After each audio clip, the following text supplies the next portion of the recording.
No run for today. Today is actually going to be a full rest day for me. Yesterday I did a very easy 5 miles. Today I'm doing 0 miles, just giving my legs a chance to rest up. And I thought for today's video, I'd go over what I'm bringing with me on the Heritage Trail FKT attempt. The Heritage Trail is a trail in eastern Iowa, formerly a rail line that was converted into recreational trail with a little bit of extra pavement on each end as kind of like the recreational system is expanding. And so I'm going to try to run all the way from the west end to the east end, 29.3 miles. No one's ever, at least I'm sure someone's done it before. I would imagine someone's done it before, but at least on the fastest known time website, no one's done it. So I submitted that as a potential route to include on that website. No one's done it yet, so I should be the first one to do it as long as I can finish. And I'll actually be in the middle of that run while you guys are watching this video, or at least when this video publishes to YouTube. But overall, I wanted to go over kind of the gear I'm gonna bring for that, where it's gonna be a total of about 4 miles on paved surface and then 25 miles on crushed gravel. In yesterday's video, I went over my shoe selection, which I think that still stands. We'll see. Shoes are always a kind of a game time decision for me. But I went over that. I'm going to be running in the Endorphin Speed, and I wanted to go over some of the other stuff that I'm taking with me. My plan in terms of pacing is a conservative one. My main goal is to finish it. And the way I see it is I just want to have a good run, get that at least the first time having it get done, and then if I left a little bit on the table, maybe take a second attempt at it in subsequent years, or who knows what'll happen after that. But so my pacing strategy is going to be running 7-minute 45-second miles, which should be relatively easy for the first 10, squeezing that down to 7:30 miles for the second 10, and then for the last 9, seeing how I'm feeling. Maybe I keep it at 7:30, maybe I squeeze that down even further to 7:20, maybe 7:15, something in that range. So that's kind of where I'm leaning in terms of pacing strategy for this particular run. So in terms of my strategy though for fueling, I want to make this completely unsupported. I think on the fastest known time website, there's like supported, self-supported, and unsupported. And now the fastest known time website, they cover like multi-day, hundreds of miles long journeys. And so that's why those distinctions exist. I think the difference between self-supported and unsupported is I carry everything with me on my person. Self-supported means I could stash stuff along the route. As long as no one's giving it to me or helping me with it or pacing me, anything like that, then it could be self-supported. I'm gonna go for an unsupported run.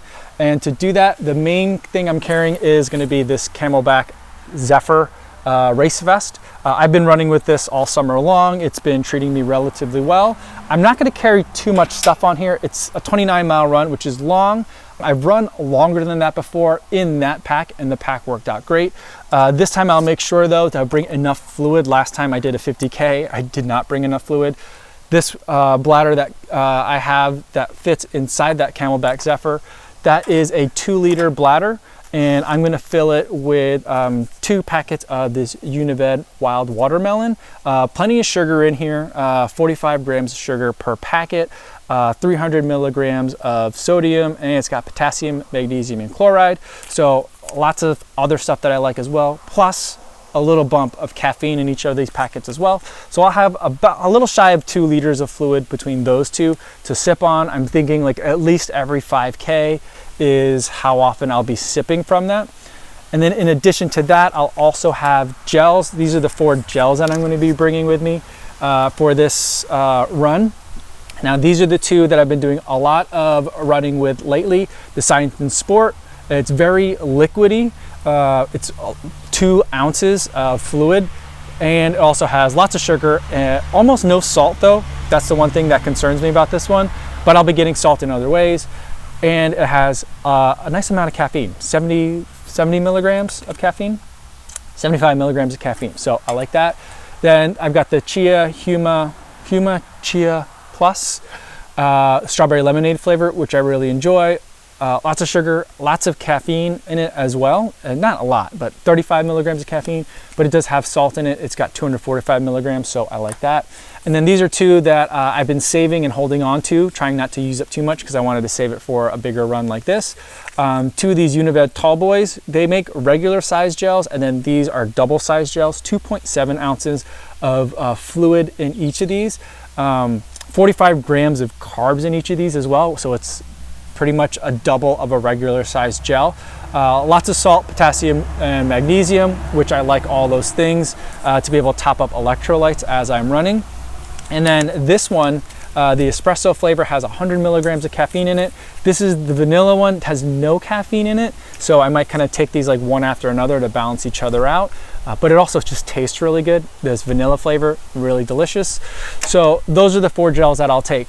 Now, normally I would bring more gels in this on a marathon, but I also wouldn't normally bring hydration with me. So I feel like the number of gels is gonna be okay combined with the liquid that's there. So I think I'll be all right on calories, sugar, and electrolytes. Here's some stuff that I'm gonna bring just in case. I'm gonna also bring this ultra nut butter from Unived along with me as well. This has like a resealable cap on it, so you could take it in 2 instances.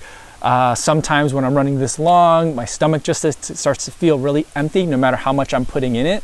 And like just feeling a little bit sated might be a little bit nicer. So there's peanut butter in this one, which makes me a little nervous to have it in the house. We don't really have peanut butter in the house because of my daughter, but there's peanut butter in this one, as well as other nuts, coconut oil, pea protein. So there's lots of protein. I think it's like 16 grams of fat to 9 grams of protein per serving. So multiply that by 2. I think that'll be nice to help keep me feeling topped up if I start to get hungry during the run. That's the just in case part in there. Now, in terms of the technology that I'm bringing with me, I'm bringing the Polar Grit X to keep track of the run. I also have the route mapped out on there, not that there's any turns or anything like that, but I do have that mapped out in the run. For pace and distance information, I'll be using the Stride Foot Pod. That'll also give me power numbers, although I'm not gonna be running this one by power. I am gonna be running this race by heart rate. So I'll be using the Polar I think this is the H9 chest heart rate monitor, and that'll pair to the watch as well. So that'll give me heart rate, pace, distance, and also GPS and location data, as well as tracking from the watch. So that's that technology. I'll be listening to, I don't know if I'll listen to an audiobook or just music for the entire run. I feel like 4 hours is, I think it'll take a little less than 4 hours, but that's gonna be a long time to just listen to music. But I'll be listening to them on the AirPods Pro. Those have been treating me pretty well. And I'll be pairing that to the Apple Watch, which is kind of weird because I'm gonna be running with the Grit X, but I've been running with the Apple Watch lately because I have the cellular version. So if I need to call someone for help, I could call or text. And I can also listen to both my audiobooks and music. Now, I'm a little bit worried about the idea of not carrying a phone with me, but I still can make calls from the Apple Watch. That should be fine. The bigger issue though is that there are many points along this route where there is no cell reception at all. So like that's a little bit of a concern, but I think I'll be fine. The last bits of technology I'm gonna bring are selfie stick, so I can record the whole thing. This is the one that I've been running with lately, extendable stick. This one has a rubber grip, which I prefer, especially once you get sweaty. It's better to have a rubber grip than a foam grip, and a little GoPro mount on the top. The GoPro, the one that I'm filming on right now, is the camera that I'm gonna be bringing with me. I'm also thinking, because this run's gonna be so long, so that way there's a little bit more variety in terms of the footage, I've been also thinking that I might bring the 360 camera with me as well. Not sure about that, because it is a little bit of a dense, heavy object. I'm worried about it shaking like in the front of my vest too much. But I think that like if I've got all these gels on one side, it'll counterbalance the camera okay. It could make for some nice footage because there are so many nice views along this route. So I'm leaning towards bringing it, but we'll see. Oh, the last thing is when I get there and I arrive, we'll have dropped off a car beforehand, so that way I don't have to call or wait for anybody to come pick me up once I'm done. So when I'm done, I'm gonna have a towel in the car, so that way I'm not sitting like all gross directly on the car seat. And I'll have lots of water and some snacks, probably something like pretzels, something really basic, but also I'll have some of this recovery mix and a big thing of water to help replenish anything that I've lost. I love having the Unived recovery drink after a hard run or a race. I'm a huge fan of this stuff. The cocoa turmeric's good. The vanilla flavor also really tasty to have after a run. And I think that takes care of it all. I'll have a car key also with me that I'll have in the pack. And I think temperatures should be relatively mild, should be about in the low 60s to the start. Should be getting into like the 70s, mid 70s by the time I'm done. So relatively nice.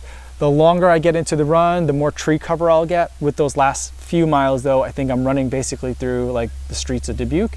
So not gonna have too much tree cover there, but that'll be on the last leg. So I think I'll be all right. In terms of gear, I'll probably just run in my half tights and a tank top with the vest on top. So, and then a hat. I think that's it. I think that's it. So that's the load up. That's what I'm gonna be bringing for it. It's probably a little bit more than I need, but the last 50K or my first 50K that I ever did, I definitely didn't bring enough. So I'm gonna overcompensate and bring probably a little bit extra, but I think this is a good amount. I think it's a good amount.